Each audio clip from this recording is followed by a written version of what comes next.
Hello,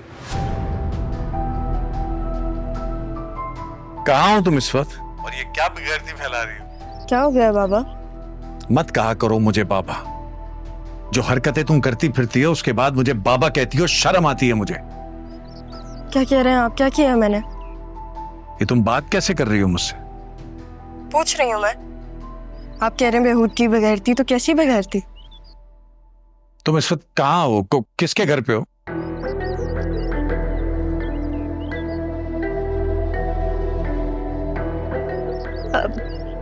वो बहुत अच्छे लोग हैं। इनके घर में नाना मियाँ है, मामा है, बहुत अच्छे लोग हैं ये लोग। अच्छे लोग घर से भागी हुई लड़कियों को पनाह नहीं दिया करते। उन लड़कियों के माँ बाप से राब्ता करते हैं, उन लड़कियों को घर पहुंचाते हैं उनके। तुम जहां भी हो फौरन घर आओ, क्योंकि अगर मैं वहां आ गया तो तुम्हारी जान और उनकी इज्जत दोनों खतरे में होगी। क्या आपने मामा को वापस भेजने की कोशिश की थी नाना मियाँ? क्या वो भी तो आपके घर आई थी भाग के?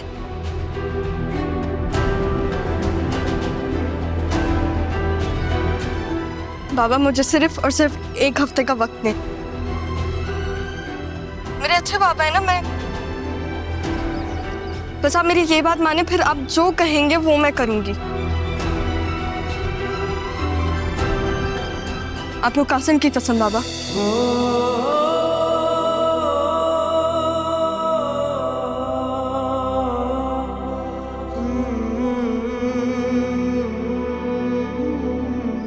और मुझे भी मेरे भाई की कसम, मैं कोई उल्टी सीधी हरकत नहीं करूंगी।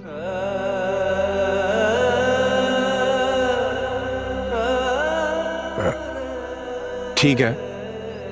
क्या आपने मेरी बात मान ली?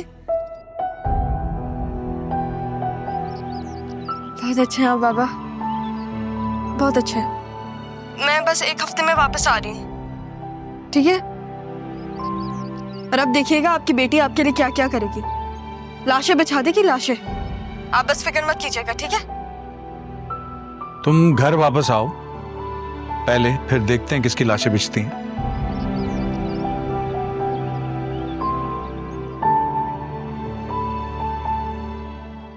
सात दिन में आ रही है ये घर, और 10वें दिन इसकी शादी कर रहा हूं मैं।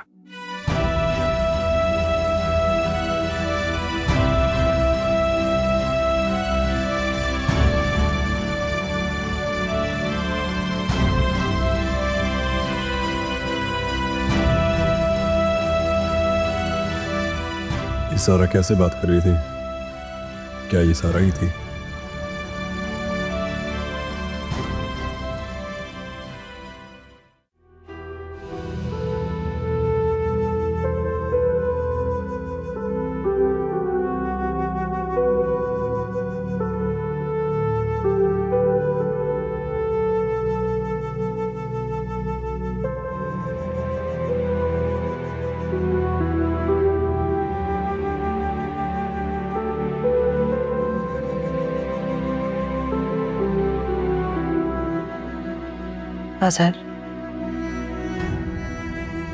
अगर आप एक मर्तबा मेरी बात ठंडे दिमाग से सुनेंगे ना, तो मैं आपको सब कुछ बता सकती हूँ। गलती करती शाजिया से शादी कर, वापस भेज देना चाहिए था उसे। आज ये सब तो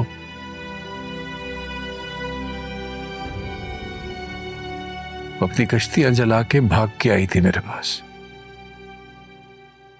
मैंने इज्जत दी, अपने घर वालों की मुखालिफ जाके उसको अपनाया। लेकिन फिर क्या हुआ? वो मुझे भी छोड़ के भाग गई, और आज उसकी बेटी मुझे मेरे ही मरे हुए बेटे की कस्में दे रही है। वो बेटी जो खुद ये घर छोड़ के भाग चुकी है। भागी नहीं है मजहर, वो भागी नहीं है। इस बच्ची के साथ इस घर में जो जो सुलूक हुआ है,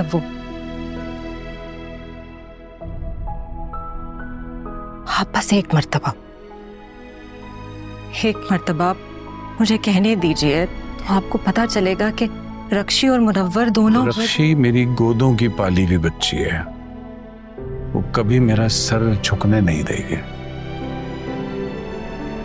होती होंगी लोगों के लिए उनकी औलादें बाइस फख्र, मगर मेरे लिए मेरी बहन और उसके बच्चे बाइस फख्र हैं।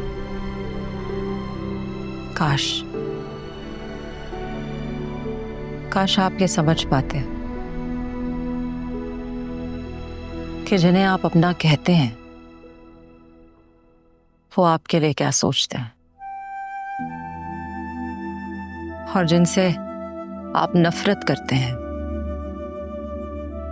वो आपको क्या समझते हैं।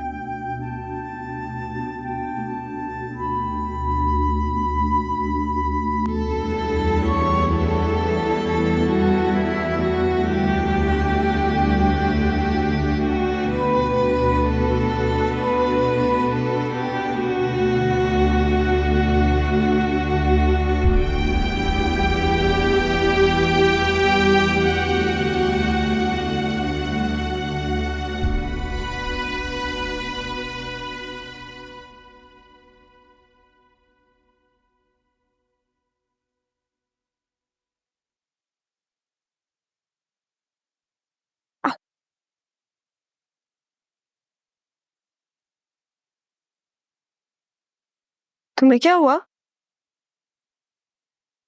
मैं क्या बेगैरत हूँ? अल्लाह ना करे, कैसी बातें कर रही हो? बाबा को कैसे लोग बेगैरत लगते हैं? तुम्हारे बाबा से बात हुई थी? वो आने का बोल रहे होंगे। क्या तो वो ये भी रहे थे, पर वो मुझे आने का बोल रहे होंगे। तुमने क्या बोला उन्हें? कह दिया मैंने कि 1 हफ्ते में आ जाऊंगी। 1 हफ्ता? 1 हफ्ता? पापा तो बहुत गुस्सा होंगे। ज़रा मैं आज ही चली जाती ना, अब मैं क्या करूंगी? तो क्या हो गया?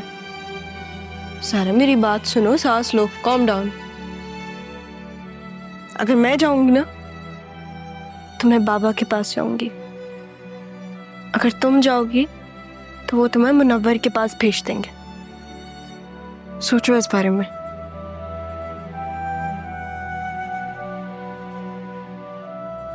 पापा मुझे बेगैरत कैसे कह सकता है? वो तुम्हें नहीं कह रहे थे ज़ारा, वो मुझे बोल रहे थे।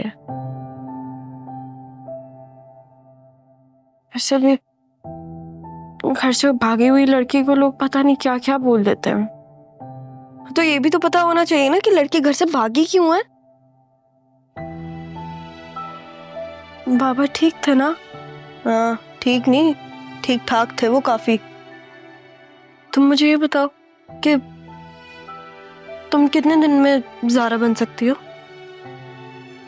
मुझे तो लग रहा है कि मैं इस जन्म में ज़ारा बन ही नहीं पाऊंगी, लेकिन तुम्हारे पास सिर्फ और सिर्फ कल तक का वक्त है। सिर्फ कल तक का। अभी मैं चाहती हूँ कि तुम यहाँ बैठ के ना मुझे हर किसी के बारे में बताओ, जो भी घर में रहते हैं, कैसे हैं, क्या करते हैं, तुम्हारे साथ वो कैसे बिहेव करते हैं, ताकि 5वें दिन बाबा के पास मैं हूं। और किसी के बारे में भी मत भूलना, सबकी तफसील चाहिए मुझे, क्योंकि वक्त कम है, मुकाबला बहुत सख्त है। वैसे ज़ारा, तुमने बाबा को इतने दिन तक रहने के लिए कन्विंस कैसे कर लिया? ऐसे उसकी फिक्र नहीं करो तुम। कासिम की कसम दी थी मैंने, कासिम के लिए तो अपनी जान भी लुटा दें वो। तुमने भाई की कसम ली? हम लोग तो भैया का नाम भी नहीं लेते, बाबा को तकलीफ होती है ना, इसलिए। कुछ दर्द ना दवा होता है, तुम नहीं समझोगी। अच्छा चलो, जो भी घर में सबके बारे में बताओ मुझे। मैं वॉइस रिकॉर्डर ऑन करती हूँ, तुम्हारी आवाज रिकॉर्ड कर लेती हूँ ताकि मुझे याद रहे। रुको, हाँ चलो बताओ। अच्छा तो सबसे पहले पप्पू आती हैं और रक्षी आती है। रक्षी पप्पू की बेटी है। पप्पू सख्त है लेकिन सही है, मतलब कभी कभी वो बहुत गुस्सा कर जाती हैं, कभी कभी वो ऐसी चीज़ें बोलती हैं कि अच्छा नहीं लगता। और रक्षी तो कभी कभी मार भी देती है। उसका बस नहीं चलता कि वो मुझे कूटे, लेकिन नहीं करती वो ऐसा, क्योंकि इस पप्पू और रक्षी को तो मैं बताऊंगी। रुको तुम। और सॉरी, आगे। और फिर अम्मी है। अम्मी बहुत अच्छी है। अम्मी हमेशा सपोर्ट करती हैं, मेरे लिए स्टैंड लेती हैं। उन्होंने कभी मुझे ऐसे फील नहीं करवाया कि वो मेरी सौतेली माँ है। बहुत अच्छी हैं वो। अगर मेरी ज़िंदगी में कोई मसला चल रहा होता है तो मैं उनके पास जाती हूँ। सिर्फ वही हैं जो मेरी बात सुनती हैं। और फिर बाबा हैं। अच्छा है बाबा, बहुत बहुत अच्छा। लेकिन मुझे कभी कभी फील होता है कि शायद वो मुझसे प्यार नहीं करते, लेकिन मैं उनसे बहुत प्यार करती हूँ। वो हर वक्त मेरी शादी की बात करते हैं, क्योंकि वो कहते हैं कि मैं उनकी नज़रों से दफा हो जाऊं। लेकिन कोई बात नहीं, बाबा भी सख्त है थोड़े, पप्पू की साइड लेते हैं हमेशा। बाबा और अम्मी की बहुत लड़ाइयाँ होती हैं मेरी वजह से कभी कभी, तो कभी कभी मैं बहुत ज़्यादा डर जाती हूँ। और फिर आदिल है। आदिल बहुत अच्छा है। वो पप्पू का बेटा है। बहुत रिस्पेक्ट करता है सबकी, सबके काम करता है। वो कनाडा से आया, वो बहुत स्वीट है, सबका ख्याल रखता है। मुझे अगर कहीं जाना होता है तो वो ऑफर करता है मुझे लेके जाने